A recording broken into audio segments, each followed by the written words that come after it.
नमस्कार दोस्तों, स्वागत है आपके अपने channel Sita Dwarka mother's study class में।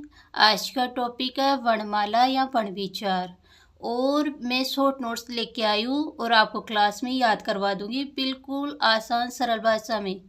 मैं शॉर्ट नोट्स की साइको और राजस्थान कल्चर भी चला रखी हूँ, तो आप Sita Dwarka mother's study class में जाके देख सकते हैं। ये क्लास विशेष रूप से रीड मेंस के लिए है और मैं इस तरह आपके लिए शॉर्ट नोट्स लेके आऊँगी और आप फटाफट रिवीजन करते जाना। चलिए स्टार्ट करते हैं। आज का टॉपिक है वर्णमाला। व्यंजनों की संख्या होती है 33। हिंदी वर्णमाला में वर्णों की संख्या होती है 44। कुल वर्णों की संख्या होती है 52। ये क्वेश्चन आते हैं, कभी कभी पूछता है हिंदी वर्णमाला में वर्णों की संख्या होती है। अगर आगे वर्णमाला आए यानी हिंदी वर्णमाला आए तो होगी 44। अगर कुल वर्णमाला पूछे तो होगी 52। अब 52 कैसे हैं देखते हैं।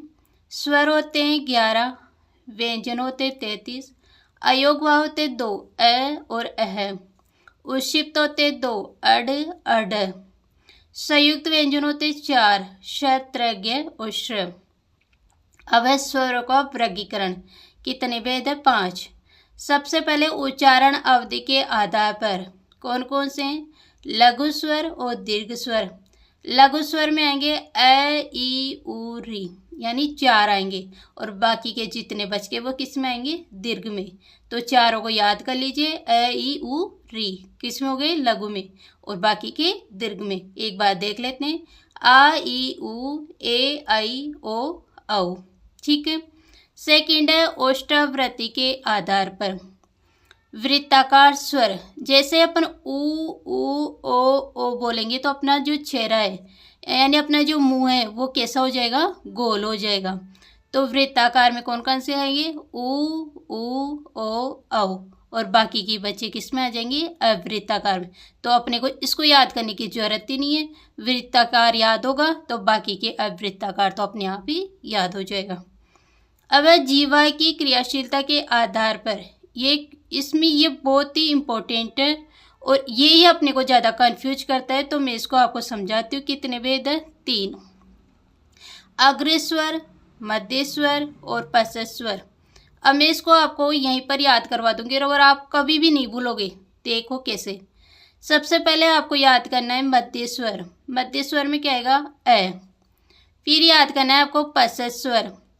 पश्च स्वर में कितने अक्षर हैं? 1 2 3। और इसमें क्या क्या आते हैं? अ उ ओ औ। अब इसमें 3 है और ये किससे बने? आ भी किससे बना है? 3 से। उ भी 3 से, उ भी 3 से, ओ भी 3 से और औ भी 3 से। हो गए याद? चलो ठीक। और बाकी के जो बचते हैं वो किस में आएंगे? अग्र स्वर में। अ ई री ए आई। ओके ठीक। अब मुखाकृति के आधार पर होते 4। ये भी ज़्यादा कंफ्यूज करते हैं तो इसको भी अपन याद करते हैं।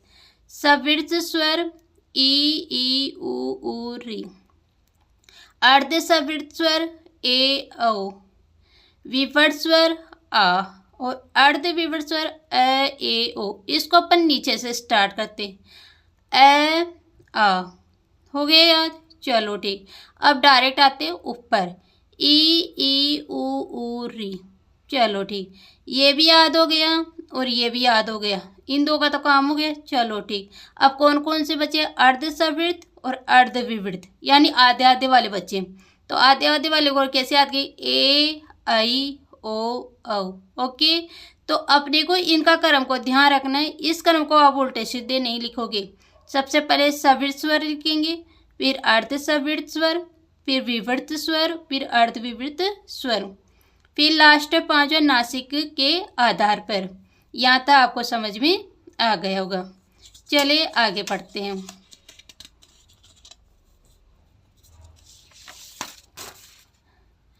अब व्यंजनों के वर्गीकरण। कितने भेद हैं? 8। स्पर्शी व्यंजन कितने होते हैं? 16। कौन कौन से? क वर्ग के 4, क ख ग घ। ट वर्ग के भी 4, ट ठ ड ड। त वर्ग के भी 4, त थ द ध। और प वर्ग के भी 4, प फ ब ब, यानी च वर्ग नहीं आएगा और पंचम वर्ण नहीं आएगा। अब है संघर्षी व्यंजन 4, कितने होते हैं 4, स श है, ठीक। फिर है इस पर संघर्षी व्यंजन कितने होते हैं 4, च छ झ, यानी पंचम वर्ण नहीं आएगा। फिर है नासिके व्यंजन, इसमें पंचम वर्ण आएगा, क का पंचम वर्ण, छ का पंचम वर्ण, ट वर्ग का पंचम वर्ण, त वर्ग का पंचम वर्ण और प वर्ग का पंचम वर्ण, ठीक। फिर है उक्षिप्त व्यंजन अड अड। फिर है प्रकिर्पित व्यंजन, कौन सा होता है र। फिर है पार्श्विक व्यंजन, क्या होता है ल। और संघर्षहीन व्यंजन में क्या आएगा य और व। फिर है स्वर तंत्रियों के आधार पर वर्ण के कितने भेद होते हैं 2, पहला है अघोष और दूसरा है सघोष। अभी याद करवा देती हूँ और यहीं पर याद करवाती हूँ। सबसे पहले यहाँ देखो, यहाँ क्या है ए, यानी ए कौन से नंबर पे आता है पहले नंबर पे, ते हो गया 1। और इसके बाद कितनी संख्या बच गई 2, यानी पहला वर्ग यानी वर्ग का पहला और दूसरा, यानी क ख, च छ, ट ठ, त थ, प फ, ओके। और फिर क्या आएगा श, यानी कुल कितने वर्ण होंगे 13, ठीक हो गए याद। चलो आगे बढ़ते हैं। सघोष व्यंजन, अब पहला दूसरा यहाँ का लिए तो अब क्या बचा तीसरा चौथा पांचवा, यानी वर्ग का तीसरा चौथा और पांचवा, यानी ग घ अण।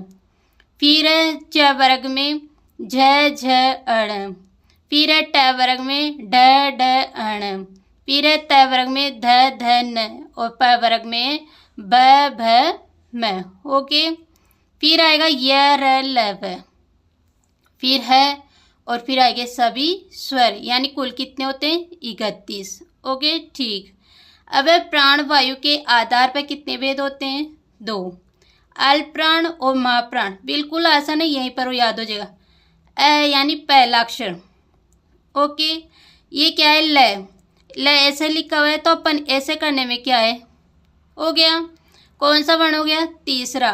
और कितने ये 1 2 3 4 5, तो ये 5 हो गए, यानी कौन कौन से आएगा पहला तीसरा और पांचवा, यानी क घ और अण, यानी पहला तीसरा पांचवा। तो इसी प्रकार च वर्ग का, इसी प्रकार ट वर्ग का, इसी प्रकार त वर्ग का और इसी प्रकार प वर्ग का। और फिर साथ में क्या कहेंगे य र ल व और सभी स्वर, तो कुल कितने हो गए 30। फिर महाप्राण दूसरा चौथा, महाप्राण 2 गए और 1 2 3 4 कितने हो गए 4, यानी दूसरा और चौथा, यानी क वर्ग का भी दूसरा और चौथा, च वर्ग का भी दूसरा चौथा, ट वर्ग का भी दूसरा चौथा, त वर्ग का भी दूसरा चौथा और प वर्ग का भी दूसरा चौथा। और फिर आएगा श है, यानी कुल कितने वर्ण होते हैं 14। इसी प्रकार मैं आपके लिए शॉर्ट नोट्स लेती आऊँगी। सपोर्ट के लिए प्लीज़ लाइक शेयर और सब्सक्राइब करें। और राजस्थान कल्चर और साइको की रैपिड रिवीजन अगर आपको देखना है शॉर्ट नोट्स के साथ तो please Sita Dwarka mother's study class में जाके देखें। Thank you.